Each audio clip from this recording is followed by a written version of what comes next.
Hare Krishna. Namaste. Chapter 3, which is entitled as Karma Yoga. Sloka 30.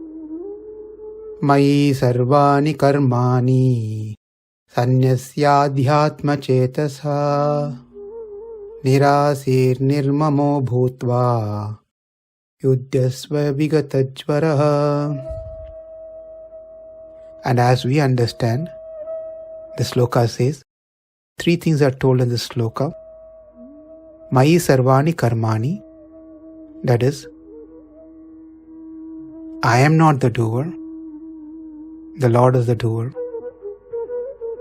Nirāśīr, nirāśīr means that one has to act on the order of the Lord, but not expecting anything as a result. That is nirāśīr. For example, the cashier may count millions of dollars for his employer, but he does not claim a cent for himself. Similarly, one has to realize that nothing in the world belongs to any individual person, but that everything belongs to the Supreme Lord. And that is also the purport of mayi, unto me. Nirmamo, the third one, is nirmamo. One gives up possessive nature. So again is the same three principle. I am not the doer. I am not expecting anything in return. I am not the owner of anything. So the difference between a dead person and a living person is that the living person attached to many things, whether it's a living or a non-living things, whereas the dead person is detached. What Krishna is saying here is, don't wait for death to become detached. Learn and practice to become detached while you are living. Because detachment after death is just by force, whereas detachment while living is out of proper knowledge. It's a voluntarily one does. If anyone who does voluntarily, and that is much more long-lasting and appreciated than when one does out of force. And also by doing so, one can be happier even now and not wait until the person is dead. Therefore, one who has given up the attachment will be ready to welcome death at any time without any fear. The only reason we are all afraid of death is because we are attached to too many things and not ready to give up any of those things, including our own body. Everywhere the shops are getting emptied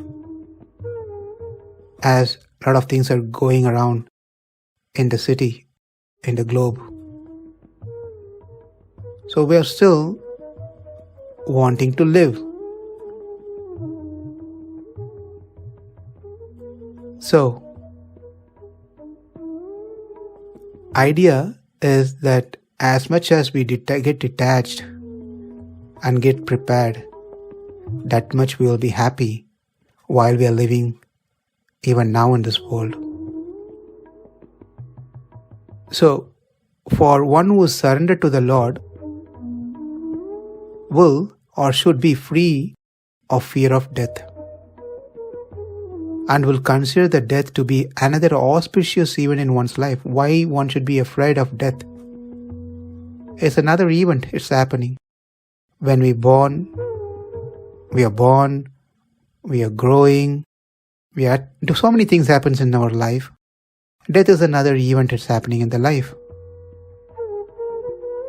It can be considered, it becomes auspicious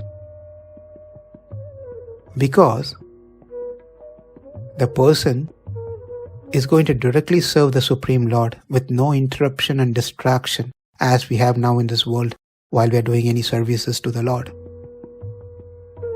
But those who are not surrendered will certainly be fearful of death, no doubt about it. But for those who are surrendered, it's an welcoming event because now they're going to be directly with the Lord. There are a few objections on what we have seen from the Sloka. Objection 1. I am not the doer, then why I need to fight? Arjuna's objection 1. Or we can ask, I am not the doer, then why should I even work? The answer is, you are the doer, but not independent doer. You are under the control and jurisdiction of the Lord. That's the answer. Objection 2. If I should not desire for the results of my action, then why should I fight? Or why should I work? Or why should I do any pujas, go to the temple, if I am not going to expect any result? Answer. One can desire for higher result, not that one should never desire for a result at all. But one can desire for higher result. And that higher result is wanting to attain self-realization or Paramatma realization. Number 3. Objection.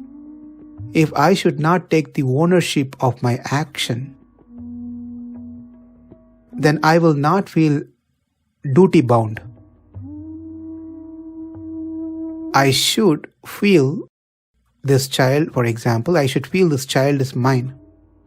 If I don't feel so, then I don't feel any responsibility to take care of this child. Likewise, if I don't feel fighting is my responsibility, duty,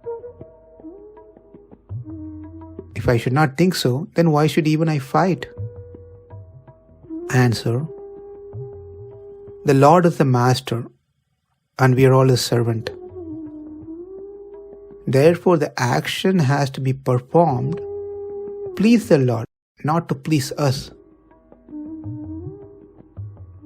Hence, one should not necessarily need to have that ownership mentality. Not at all needed. One can still do as a service to the Supreme Lord. Number 4, objection. If one has to function in these 3 principles, that is, I am not the doer, I am not the owner, I do not expect any result, that means they have to give up those mentality.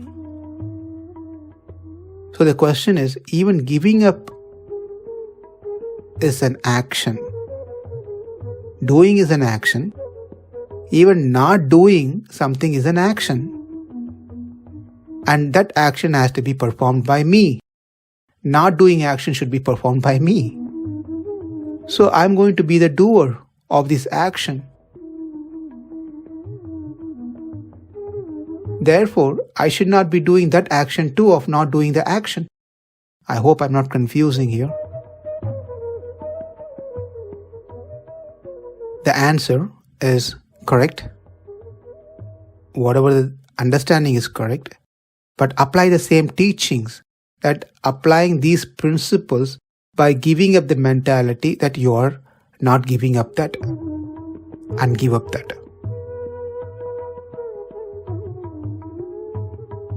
If I am not the last objection, if I am going to be the non-doer, then how will I be free from vigata-jvaraḥ? This is one thing that part of the sloka. How will I be free of being lethargic or free of fear? Answer. The doer is you for sure, but accept the medicine with the understanding that the medicine is not yours. The result of accepting the medicine is not yours. and you are not the cause of this medicine.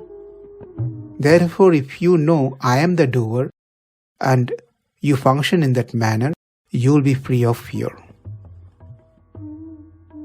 To summarize what we have seen so far, the Lord, based on my karma, triggers the three modes, which in turns does certain action with the body. Therefore, one should know that I am not the doer. Since I am not the doer, I should not expect any result out of that action which is not done by me. Since I don't claim the results of the action performed by someone else, that karma can't be mine.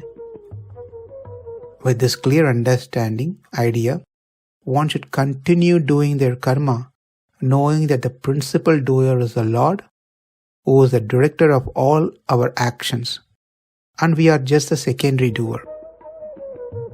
We should undertake any activities with the thought that Krishna gets this work done for his own will, with his own instruments, under his own control, through me who belong to him. This way, the idea that the self is the doer and controller of the action and the owner of the result will vanish, will disappear, and one will be free of anxiety or fear. With this, one should not stop doing their duty, they continue doing their karma. Mayi sarvāṇi karmāṇi sannyasyādhyātma-cetasā nirāśīr nirmamo bhūtvā yudhyasva vigata-jvaraḥ. Namaste. Hare Krishna.